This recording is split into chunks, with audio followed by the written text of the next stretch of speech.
Extreme Sports, 10 p.m. My name is Nina. What's up, everybody? Hello and welcome back to our podcast. I don't know how you got here, but now you might as well stay. Today we are talking about sports, but not the normal kind, the extreme kind. I'm not gonna do that alone. Like always, I have guests with me. Today it's Maya. Hello. And Jonas. Hello. They are going to help me talk about the topic of extreme sports today. And first of all, how about you tell us what sports you do? I go climbing a lot. When I was a child, my father used to talk to me about extreme climbing. For me, it's a bit too risky, but my father does it a lot. That's really impressive to me, and I'm basically here in behalf of him. Oh, okay, so you'll tell us about experiences your dad has had. Yes. Okay, perfect. And how about you, Jonas? What do you do? So I'm going paragliding. I've been doing it for 3 years now, and a friend told me once he was going paragliding and asked me if I want to come with him. And so first I just watched, and then I wanted to try it out, and so now I'm doing it 3 years. So even though paragliding and climbing are both sports that people that aren't particularly familiar with extreme sports might have heard of before, could you please explain what it actually is that you do when you do it? Yes, of course I can do that. So basically you need just a backpack with a parachute behind it and a big mountain with a lot of wind on that day. So you can basically just run down the hill, the mountain, and jump off the cliff or the edge that you got, and the wind catches you. And you can fly up or down depending of how you use the wind. So that sounds very dangerous. Can you make it easier for yourself and decide where to actually land, or is there a problem with that? So depending on the wind, you can decide in which direction you're going, or even up or down. So you can narrow the area where you want to land. Oh Jesus, that sounds very dangerous. I think climbing is a lot easier, but my father used to do a specific kind of climbing, which is called free solo. It's the process of climbing a route alone without the use of a technical aids or safety equipment. You know, when you have a slack line in the air or climbing a high line without a safety harness. You can also climb about deep waters or very high cliffs. That is very, very dangerous when you're all alone on the mountain or the hill and you have no one to help you if something happens. Okay, so you already said that your dad is the reason you started it and the person who introduced you to climbing. Do you have any other idols other than your dad? Yeah, actually I have. My idol is a free soloist from North Carolina. His name was Austin Haufe, and he was known for his daring climbs without ropes. Sadly, he died in a fall in North Carolina. He was only 31 years old, but I love that he openly discussed his mental health struggles, and he often sought solace and control in his risky essence. I mean, he is a literal legend. He climbed mountains, they were so high, I even get dizzy only if I look at them, and he climbed on them without a road, without any security or something like that. He was so brave to do that. Yes, of course, it's very risky, but he knew what he was doing. And I think it's also very brave to talk about your mental health like he did. Yeah, it's very tragic that he died, but he's definitely a legend and an icon for me. Well, that is a not so happy ending, but it sounds like a great career that he had. So, how about you, Jonas? Who inspired you the most? A big inspiration for me was Judy Lennon. It's a woman born in England, 1959, and is now 75, and even paraglides to this day. She started gliding while she was at the university and started competing in 1982, where she broke many records for hang gliding and paragliding. She also films stunts and teaches about flying to students. She currently holds 3 world records, while 2 are under paragliding and 1 is for hang gliding. She also is sponsored by Dietchrich, and yeah, she was the first woman that flew over the English Channel after jumping 13,000 feet in the air from an air balloon. She's a very crazy woman and has a lot done for healthcare and cancer for kids. Thank you for telling us who your idols are. But now, the question still lingers in my head. What actually tempts you to do this stuff? Because it is very dangerous and you can die. It's very possible that you can die. I'm interested in that one too because I love climbing, but the extreme way of climbing is a bit too risky for me. I'm scared of this high and that nobody can help you. Why do you do it in the air? So, of course, extreme sport has advantages and disadvantages. It's very dangerous and you can possibly die. That's true, but for myself, it's just a feeling to be free and to glide in the air and get the adrenaline rush and just have the feeling that you accomplished something, and that's also good for your mental health. And also I did make a lot of friendships through paragliding, also because of the risk. You're getting yourself in there and you need a lot of trust into other people, so you can actively perform the sport. Thank you for telling me. That's very interesting. And now, props to me. I've done my own research on the topic and I have come to realize that there is actually a lot of preparation needed for this. So, like, you have to watch out for the weather conditions and all of that stuff, and then you need equipment, and then you need people that tell you what to do if you're not used to it or if you haven't done it before. So, for example, for climbing or extreme climbing, it will probably be that you need to be secure. You have to have your carabiner and everything on at all times, and you definitely need to know where you go, so you can't go.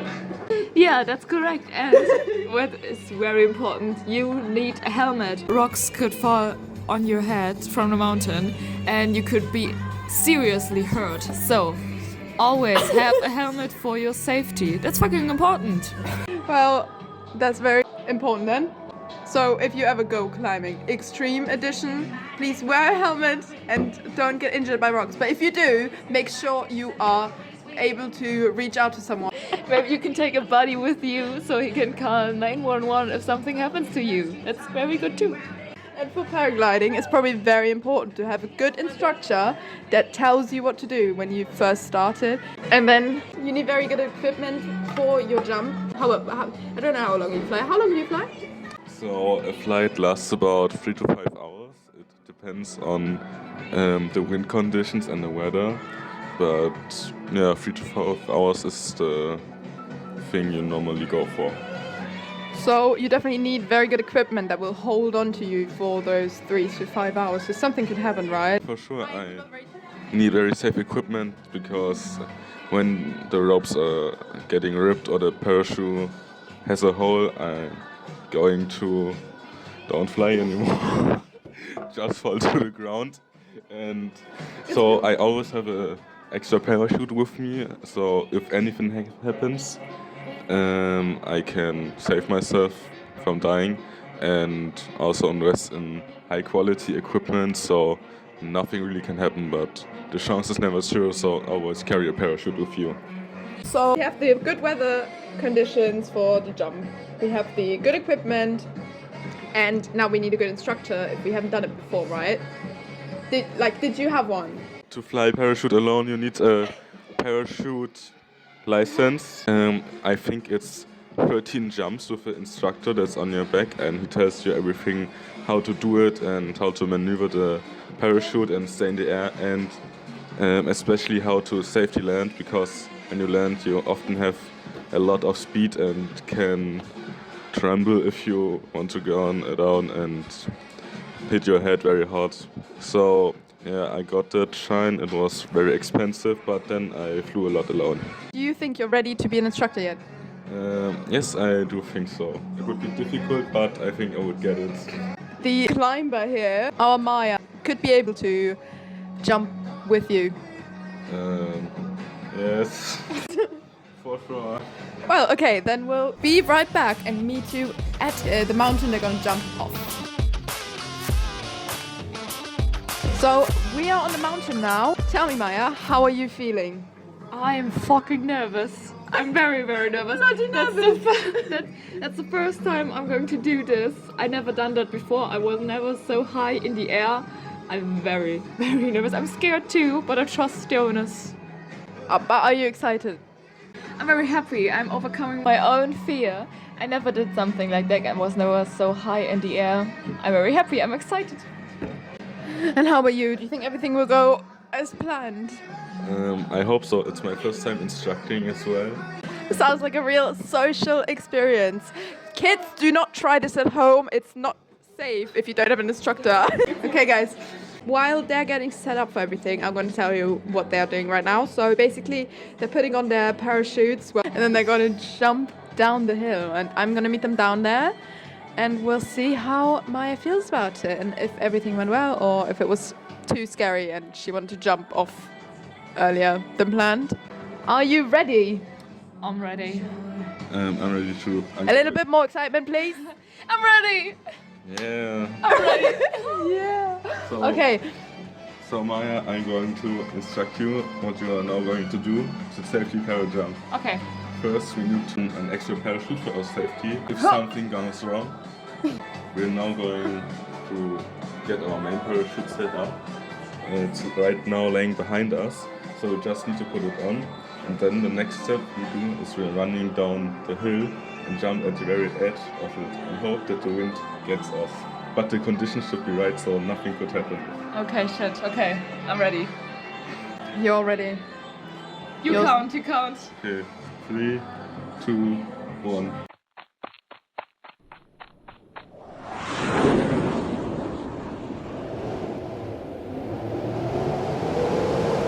And there they go. They're jumping off. The wind has caught them. They also took a microphone, so we're going to cut through them, and so they're going to tell you how it's going. Everything's great right now. We are perfectly stable in the air and we're doing some small rounds and then land. I hope you're feeling well. Is everything okay? Oh my god. I'm so scared. It's so high, but it's a beautiful view, I guess. What's that? That's the Bodensee. Oh my god, no way. That's the Bodensee. Yes, for sure. Oh my god, that's amazing. I have to take a photo. Okay, let me know when you're about to land so I can go down the mountain and meet you there. For sure. Okay, Maya, so we're now about to land. I think it's on that we're getting a lot closer to the ground. So if you see the field there over, that's where we're going to land. It's very important that you get your feet high up so you don't break your legs if you're going to land, because we will have a lot of speed and hope that we can safely land. Okay, it's going to be very fast. When we land? Yes, but the parachute will slow us down right before, so it will be doable. Okay, I'm ready. Okay, guys, it looks like they're landing right now. I'm waiting down here at the field at this very moment, and I see them flying up there in the sky. I think they're about to land. I think like 5-ish minutes. I'll be right back when they do. So they have landed. I'm going over to them right now. Oh, I see they're very out of breath. They're so excited. Well, Maya is. Jonas looks a bit sick of her. But it was probably hard for him as well because it was his first time instructing. So how was the jump? Oh my god, I'm literally shaking. It was so amazing. I was very, very scared when we landed. I thought we won't make it, but we did it. Thank you, Jonas. Thank you so much. So what do you think? Did she do good? Actually very good. I'm surprised that everything went well and nothing happened, to be honest, but we had a great landing, it was a great flight, and I'm very happy to did it. Oh, I'm very glad. So would you try something like this again, Maya? Yes, definitely. Maybe not every week and not every year, but I would do it again in my life. Yeah. Great adrenaline? Oh, the adrenaline was very, very high. But I saw so much things, and after a few minutes I could take a deep breath and it got better. You just enjoyed it? Yes, Oh, I that's enjoyed nice. it. That's The very sun was beautiful and also the weather. So overcoming that fear was a good thing? Yes, So you would recommend it to our listeners? definitely. If you're scared of high, do something crazy about it. Okay, guys, you heard it here first from someone that has never jumped before, but make sure not to do it by yourself. Get a good instructor and good equipment so nothing happens to you. Okay, that was it with our podcast today. we'll see you next episode. And thank you for joining us, Jonas and Maya. It was great having you here.